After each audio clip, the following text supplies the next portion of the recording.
The topic for this video is using functions in the C programming language, or coding functions that do something useful for us.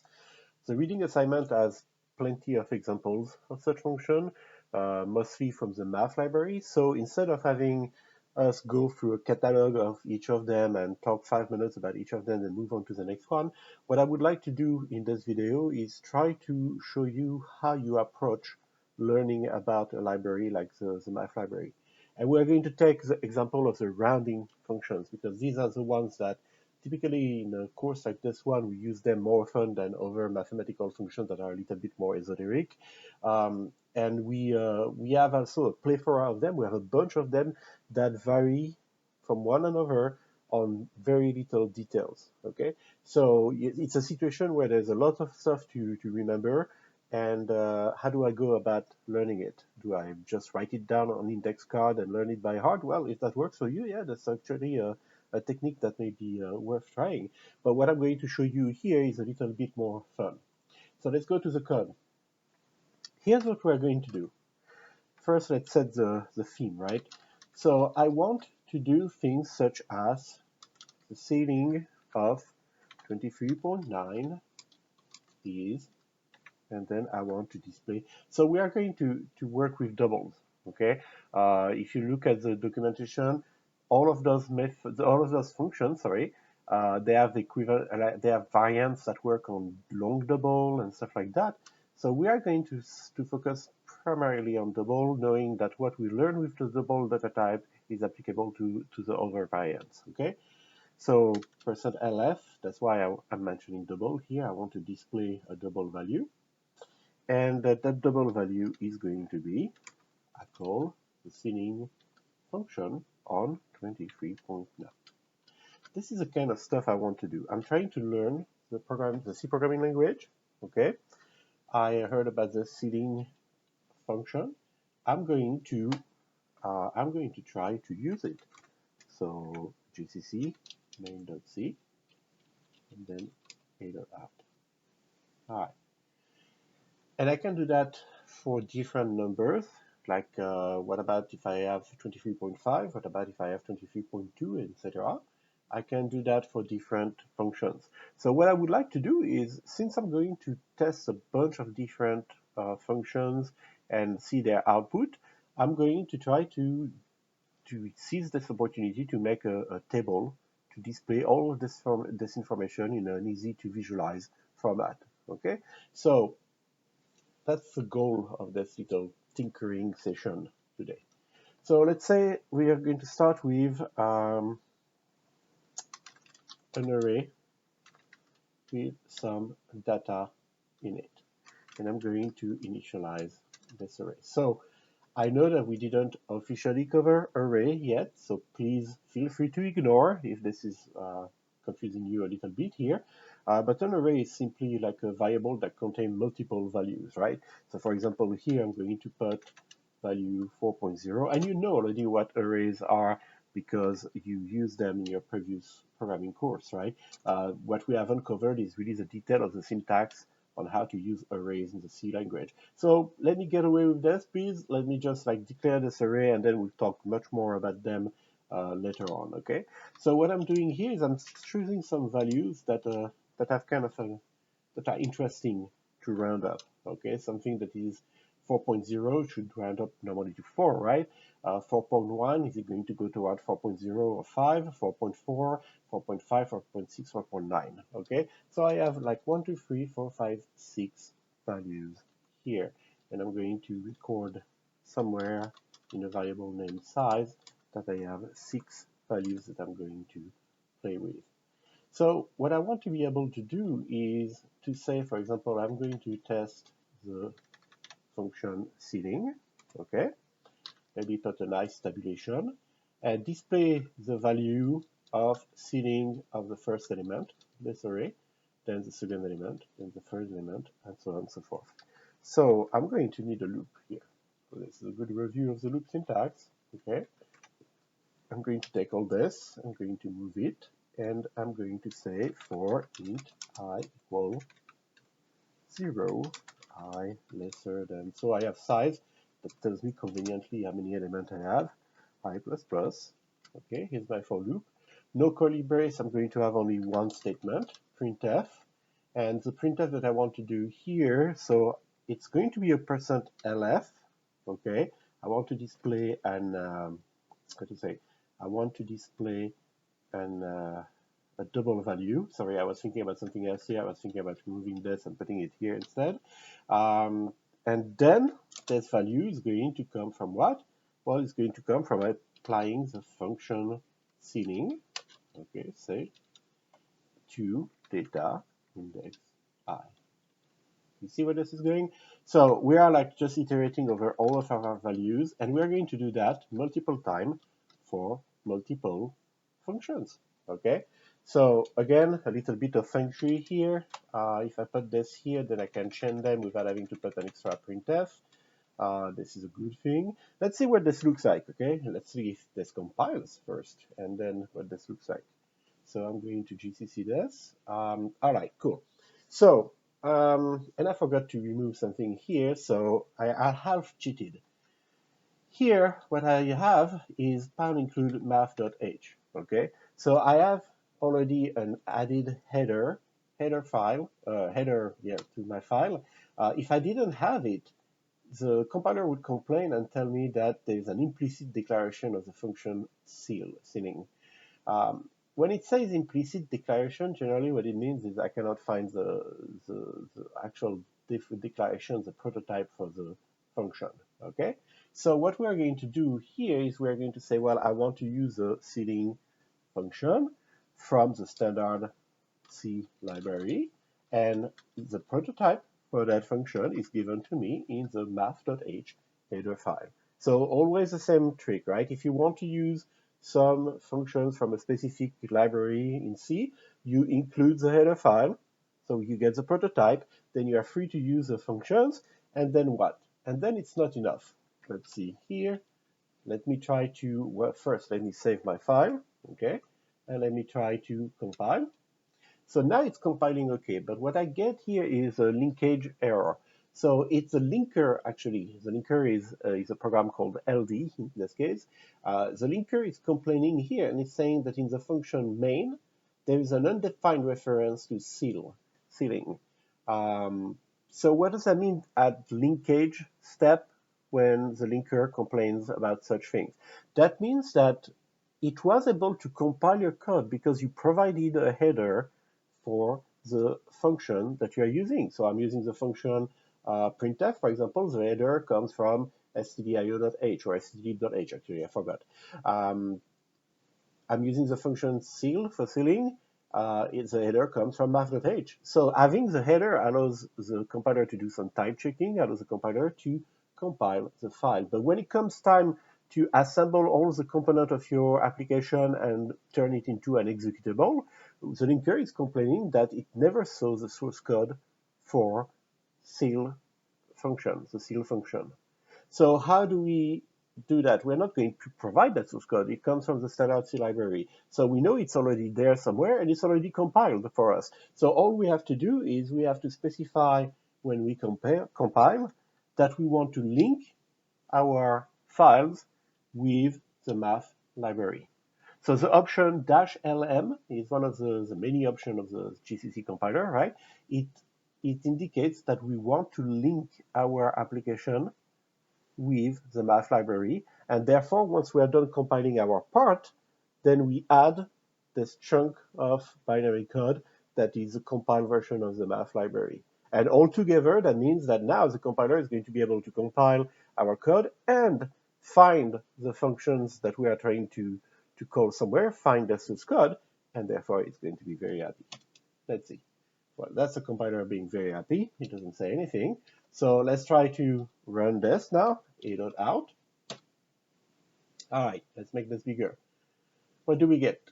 We get something that is like way too full of zeros everywhere. So right now we display the value, so we display 4.0000006 digits after the decimal dot, 5.0, 5.05. Well, it would be nice if I knew which value we are rounding up. I mean, I can remember them, but still, let's be lazy. I would like to display them in a row. And I would like this to stop displaying so many uh, digits after the decimal dot.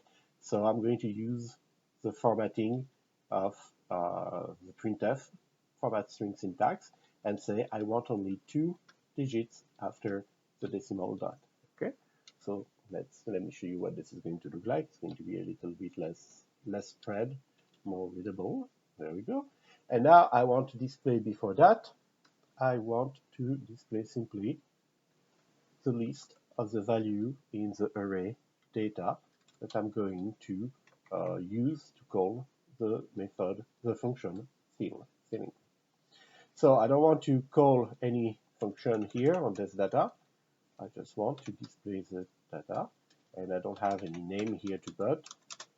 Okay, so I'm going to leave it blank, and let's see what it looks like. So don't forget the LM again. And this is looking a little better. So this is a number I'm going to apply the function to. This is a function. This is a result of applying the function to that number. So 4, without surprise, okay, 4.0 has been rounded to 4.0. 4.9 has been rounded to 5. So the idea of ceiling is that it's going to always try to round up. And you can tell it very clearly because 4.5, 4.6, 4.4, 4.1, anything that's like bigger than 4.0000000 is going to be rounded up to 5. Okay, so now not only we are more likely to remember what the ceiling method does, but we also tested it. We use that as an opportunity to practice our skills, practice the C programming syntax, so it's all good, it's win-win. Let's keep going. So we have the ceiling, let's see, we have the ceiling, I have a list here to go through. The ceiling method function, I will do that the whole semester.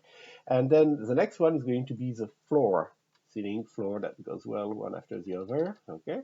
So there we go, let me get here. And now I'm going to just cut and paste this code. And I'm going to say, you know what, now I want to call floor. I want to call floor, and I'm going to indeed call the floor method right here. And you see the pattern, okay? We're going to do that over and over and over and over for a bunch of different functions, and we're going to try to understand what are their similarities, what are their differences. So here's a.out. So as you probably expected, right? Ceiling rounds up, floor rounds down. So 4.0 stays at 4.0, no problem with that. And then everything else, 4.1, 4.4, 4.5, 4.6, 4.9, everything is rounded down to the nearest integer, okay, to the nearest lower integer. Okay, so ceiling, floor, the names are pretty, how to say, clear for ceiling and floor, right? Once you understand them one time, the names are going to help you remember them forever. But then we have functions like round, for example. Round, that's a very generic name, right? Are we rounding up? Are we rounding down? The name itself doesn't allow us to remember this.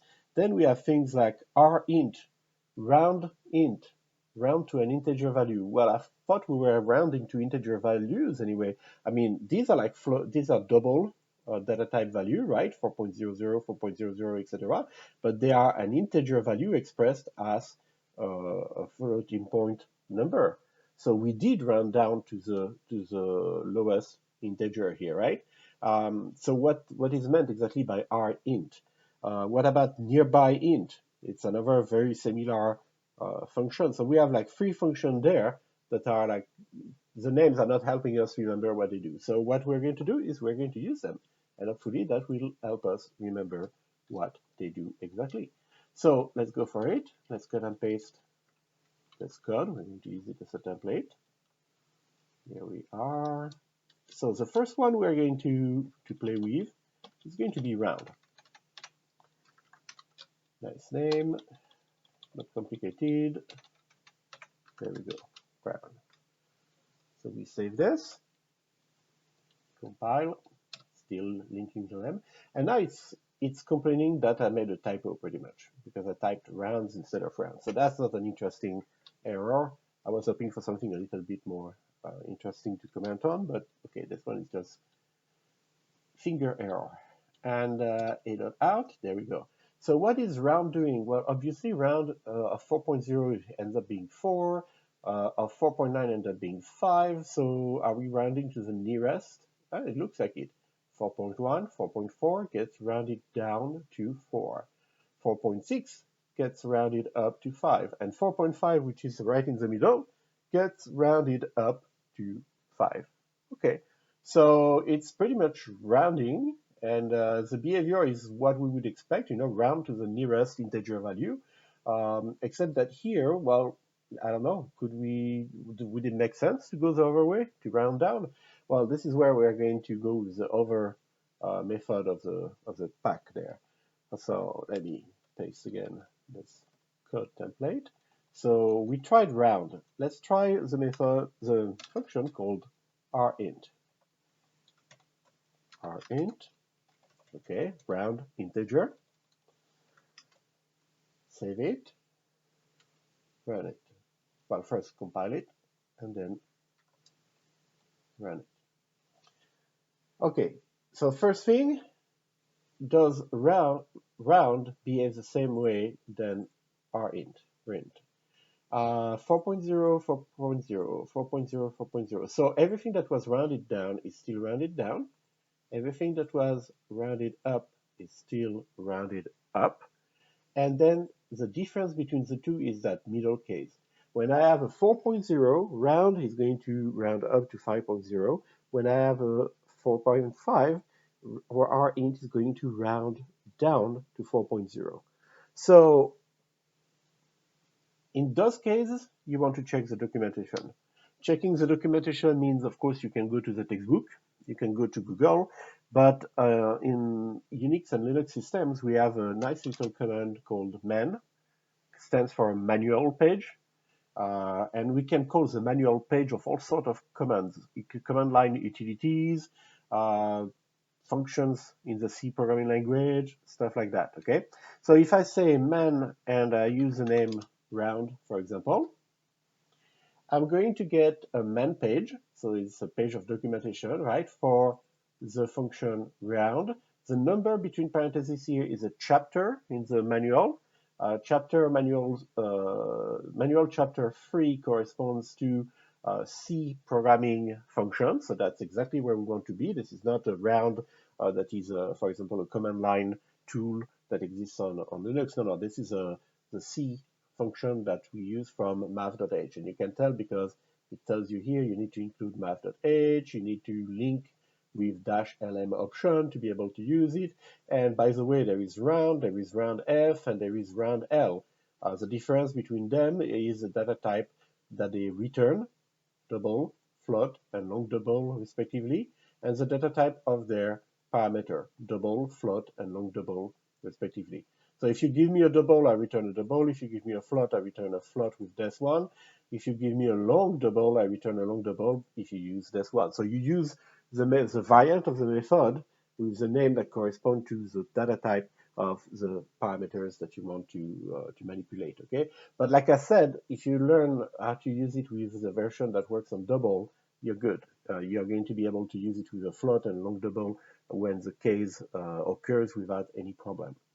So here we have some documentation, and one of the things that the documentation gives us, so I'm using the cursor arrows to go up and down, right, in the page. One of the things that's interesting for us is the description.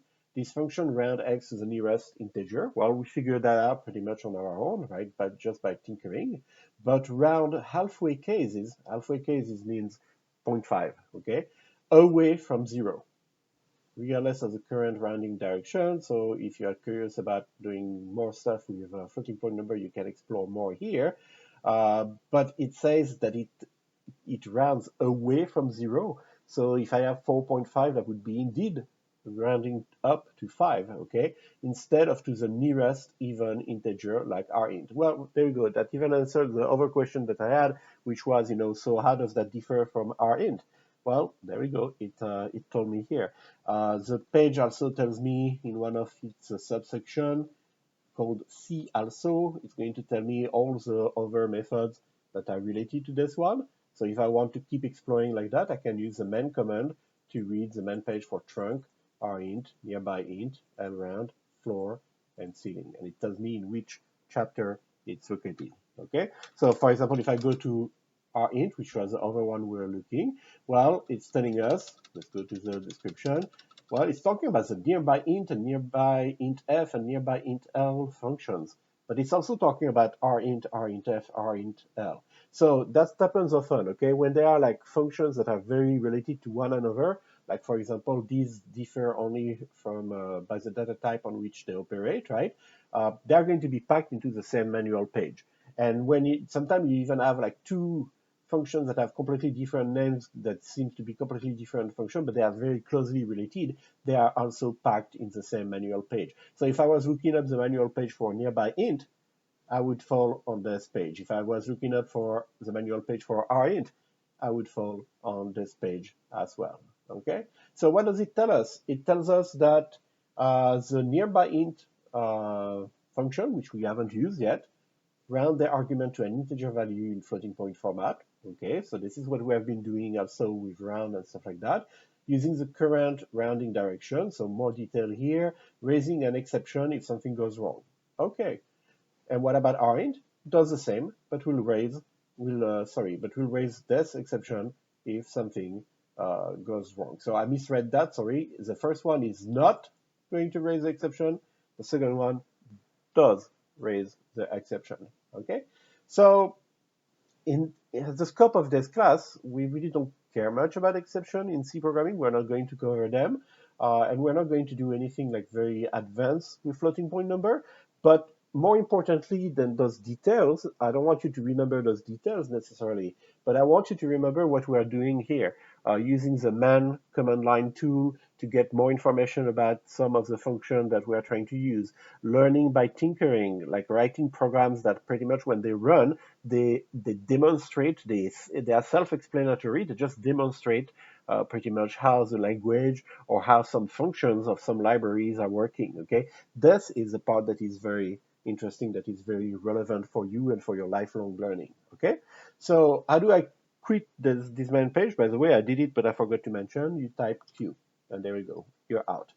So very convenient tool. This is also something that you can access during exams.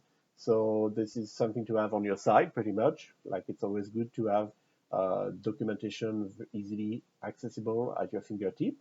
Going back to this program, so we tried round, we tried rint, and I keep pronouncing it rint. I don't know if it's pronounced rint or rint, okay, but so I'll keep going with rint for now. I already did all the damage I was going to do. And so we talked about nearby int as well. So apparently nearby int is not going to have much difference. So, okay, let's double check that, okay? One other thing about tinkering is that you're not going to break anything in programming. So when you are told, that there are similarities and differences, nothing beats actually trying it for yourself. So I'm going to call this nearby int and be int, just so that it's not a name that's too long and throw off my tabulation. And I'm going to call here the function nearby int. There we go. Let's take a look. So we have to go back to the history there. GCC, a.out. So nearby int and rint, exactly the same output. That's exactly what I wanted to see. Okay, they have exactly the same output. So I confirm what I read in the document. That's a good way for me to make sure that I will remember. Okay, and to make sure also that the documentation was not wrong and that I fully understand what they meant. What do we have left? We're going to look at one more. So all of those functions were functions that take a floating point number, right? And return another floating point number, but it represents an integer value, rounded up, rounded down according to different rules, okay? Well, the last one we're going to look at is also a function from that series, if you want to call it that, okay? This is the function called trunk. And that one has a name that makes it easy to remember what it does. Let me show you. Pretty much you all know already by now. truncate. How does that work? Truncating a number. You remove everything after the decimal dot, right? So there we go. If I have 4 point something, 4.0, 4.1, 4.4, 4.5, 4.6, 4.9, doesn't matter. I truncate the decimal part, so I end up with 4 every time. And I express the integer 4 as a floating point number, so that gives me 4.00. So we're not going to go through every single function of the math library, square root, power, etc. But this is why we have reading assignment, right? So the reading assignment is going to allow you to get a glimpse at the plethora of choices that you have as far as mathematical methods go in the library, for the standard library for the C programming language. Do you need to memorize all of this? No. But you need to have an idea of what kind of functions are available, so that if you ever need to do something that sounds like a logarithm, for example, you should remember at least whether or not you saw a log function in the list. And then you go to the documentation, you use the man page like I did online, or you go to the documentation in your textbook, you look at the syntax, the detail on how to call, what kind of data type it takes, what kind of data type it returns, and you'll be all set, okay? So it's not about memorizing everything about a programming language. You are going to keep in memory pretty much what you use most often, but it's very important to know what's available. That's why a lot of courses are going to introduce a bunch of functions, a bunch of different techniques, a bunch of different algorithms, just to give you that diversity and that knowledge of what's possible. And then you will remember the detail, or you will look them up when you need them, okay? So bottom line is we covered pretty much a bunch already of rounding methods. So we stuck to one theme for this video. We are going to wrap it up here for this video. As usual, don't hesitate to ask questions in forum or Piazza or whatever we're using this semester. Come to office hours. But more importantly, remember what we did today together and apply that anytime you are learning about new functions, new techniques, new libraries, etc. Tinker with them, write little programs that do not do much except help you understand how things are working. All right. Thank you for your attention.